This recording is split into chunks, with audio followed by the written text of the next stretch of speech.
एक तरफ उसकी जेठानियां थीं जो बेटों को जन्म देकर आराम की जिंदगी जी रही थी, और दूसरी तरफ थी भगतिन और उसकी बेटियां जो खेतों में पसीना बहाती थीं और मोटा अनाज खाकर गुजारा करती थीं। ये उस जमाने की एक कड़वी सच्चाई थी। इस मुश्किल जिंदगी में अगर कोई उसका सहारा था तो वो था उसका पति। वही था जो उसकी परवाह करता था और उससे परिवार वालों के बुरे बर्ताव से बचाता था। लेकिन सिर्फ 29 साल की उम्र में जब उसकी भी मौत हो गई तो वो पूरी तरह से अकेली और बेसहारा रह गई। पति की मौत के बाद उसकी जिंदगी का एक और भी ज्यादा कह सकते हैं कि काला अध्याय शुरू हुआ।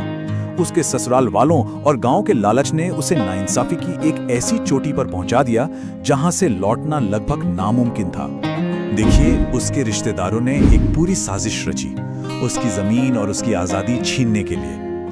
पहले तो उन्होंने उस पर दबाव बनाया और जब उसने हिम्मत दिखाई तो उन्होंने उसकी बेटी को अपना निशाना बना लिया और आखिर में पूरे परिवार को बर्बादी के कगार पर लाकर खड़ा कर दिया। और फिर वो पल आया जिसने उसे पूरी तरह से तोड़ दिया। कर्ज ना चुका पाने की वजह से जमींदार ने उसे भरी धूप में सबके सामने खड़ा रखकर जलील किया। ये सिर्फ एक सजा नहीं थी, ये उसकी इज्जत पर, उसकी पहचान पर एक बहुत बड़ा हमला था। इस सरेआम बेइज्जती ने गांव में लक्ष्मी नाम की औरत को लगभग खत्म ही कर दिया। उसकी इज्जत, उसकी जमीन, उसका परिवार, सब कुछ उससे छीन लिया गया था।